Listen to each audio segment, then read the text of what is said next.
अफगानिस्तान में ऐसा क्या है जो इसे पूरी दुनिया में साम्राज्यों की कब्रगाह के रूप में जाना जाता है? आखिर क्यों अमेरिका से लेकर ब्रिटेन, सोवियत संघ समेत दुनिया की तमाम बड़ी शक्तियां इसे जीतने की कोशिश में नाकाम रहीं?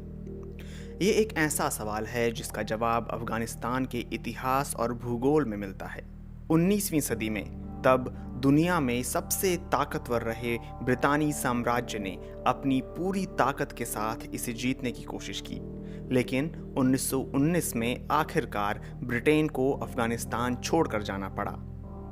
इसके बाद सोवियत संघ ने 1979 में अफगानिस्तान पर आक्रमण किया। मंशा ये थी कि 1978 में तख्ता पलट करके स्थापित की गई कम्युनिस्ट सरकार को गिरने से बचाया जाए, लेकिन उन्हें ये समझने में 10 साल लगे कि वो ये युद्ध जीत नहीं पाएंगे।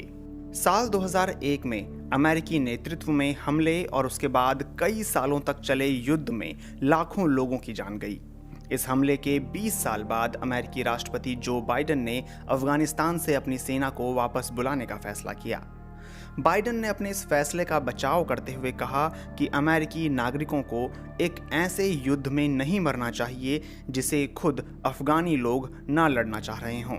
साम्राज्यों की कब्रगाह के रूप में अफगानिस्तान की ख्याति को याद करते हुए बाइडेन ने कहा, चाहे जितनी भी सैन्य शक्ति लगा लें, एक स्थिर, एकजुट और सुरक्षित अफगानिस्तान हासिल करना संभव नहीं है। अफगानिस्तान के इतिहास पर अफगानिस्तान साम्राज्यों की कब्रगाह नाम की किताब लिखने वाले डिफेंस और foreign policy analyst David Isby BBC Mundo को बताते हैं कि ऐसा नहीं है कि अफगान काफी शक्तिशाली हैं, बल्कि अफगानिस्तान में जो कुछ हुआ है वो आक्रमणकारी ताकतों की गलतियों की वजह से हुआ है। ये एक जटिल देश है जहां आधारभूत ढांचा काफी खराब है, विकास काफी सीमित है और चारों ओर से जमीन से घिरा हुआ है। अक्सर कहा जाता है कि अफगानिस्तान को जीतना असंभव है। ये एक गलत बयान है। ईरानियों, मंगोलों और सिकंदर ने अफगानिस्तान को जीता है, लेकिन ये तय है कि ये एक ऐसा दुस्साहस है जिसकी एक कीमत चुकानी पड़ती है। 19वीं सदी में ज्यादातर समय के लिए अफगानिस्तान ब्रितानी और रूसी साम्राज्यों के बीच मध्य एशिया को नियंत्रित करने की रस्साकसी में प्रमुख मंच था।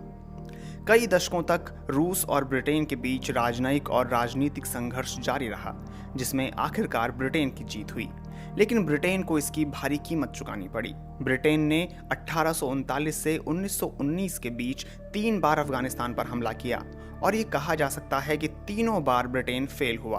पहले एंग्लो अफगान युद्ध में ब्रिटेन ने 1839 में काबुल पर कब्जा कर लिया, लेकिन ब्रिटेन को लग रहा था कि अगर उसने ये कदम नहीं उठाया तो उससे पहले रूस काबुल पर कब्जा कर लेगा। इसके चलते ब्रिटेन को ऐतिहासिक हार का सामना करना पड़ा। कुछ जनजातियों ने बेहद सामान्य हथियारों से दुनिया के सबसे ताकतवर मुल्क की सेना को बर्बाद कर दिया। 3 साल के आक्रमण के बाद अफगानिस्तान ने आखिरकार हमलावर सेना को भागने के लिए मजबूर कर दिया। इसके 4 दशक बाद ब्रिटेन ने एक बार फिर कोशिश की। इस बार उसे कुछ सफलता मिली।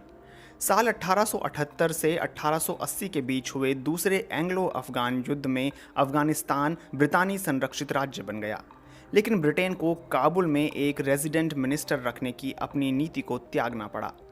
इसकी जगह ब्रितानी साम्राज्य ने एक नए अफगान अमीर को चुनकर देश से अपनी सेनाओं को वापस बुला लिया।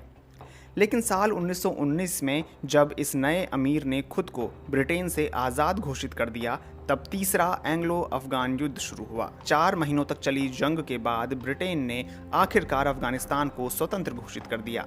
साल 1920 के दौरान अमीर अमानतुल्लाह खान ने देश को सुधारने की कोशिश की। इनमें महिलाओं के बुर्का पहनने की प्रथा को खत्म करना शामिल था।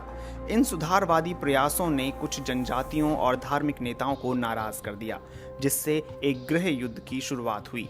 इस संघर्ष की वजह से अफगानिस्तान में कई दशकों तक हालात तनावपूर्ण रहे और 1979 में सोवियत संघ ने अफगानिस्तान पर आक्रमण कर दिया ताकि एक बुरी तरह असंगठित कम्युनिस्ट सरकार को सत्ता में बनाए रखा जा सके। कई मुजाहिदीन संगठनों ने सोवियत संघ का विरोध करते हुए उनके खिलाफ जंग छेड़ दी। इस जंग में मुजाहिदीनों ने अमेरिका, पाकिस्तान, चीन, ईरान और सऊदी अरब से पैसा और हथियार लिए।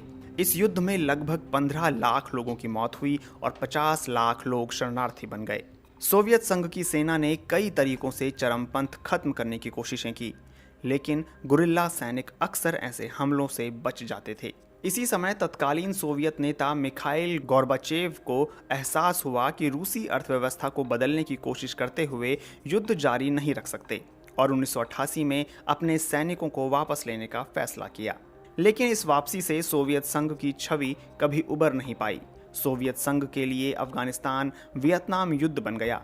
ये एक बेहद खर्चीला और शर्मनाक युद्ध था जिसमें सोवियत संघ अपनी पूरी ताकत लगाने के बावजूद स्थानीय गुरिल्ला लड़ाकों से हार गया। इसके बाद सोवियत संघ का विघटन हो गया। अफगानिस्तान में ब्रिटेन और सोवियत संघ के असफल प्रयासों के बाद अमेरिका ने 9/11 हमले के बाद अफगानिस्तान में लोकतंत्र का समर्थन करने और अलकायदा को खत्म करने के लिए अफगानिस्तान पर हमला किया। इससे पहले के 2 साम्राज्यों की तरह अमेरिका भी जल्द ही काबुल जीतने और तालिबान को आत्मसमर्पण के लिए मजबूर करने में सफल रहा।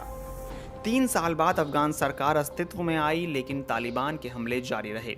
पूर्व राष्ट्रपति बराक ओबामा ने 2009 में सैन्य टुकड़ियों की संख्या में बढ़ोतरी की, जिससे तालिबान पीछे हट गया। लेकिन ऐसा ज्यादा दिनों तक नहीं हुआ। 2014 में सबसे ज्यादा खून खराबा देखा गया। नाटो सेनाओं ने अपना मिशन पूरा करके जिम्मेदारी अफगान सेना पर सौंप दी। इसकी वजह से तालिबान ने ज्यादा इलाकों पर कब्जा कर लिया। इसके अगले साल लगातार आत्मघाती बम धमाके दर्ज किए गए। इनमें काबुल की संसद और हवाई अड्डे के नजदीक किया गया धमाका शामिल है। हालांकि सोवियत संघ के युद्ध में ज्यादा खून खराबा हुआ, लेकिन अमेरिकी आक्रमण ज्यादा खर्चीला साबित हुआ। सोवियत संघ ने जहां अफगानिस्तान में प्रति वर्ष लगभग 2 अरब अमेरिकी डॉलर खर्च किए, वहीं अमेरिका के लिए 2010 और 2012 के बीच युद्ध की लागत प्रति वर्ष लगभग 100 अरब अमेरिकी डॉलर हो गई थी।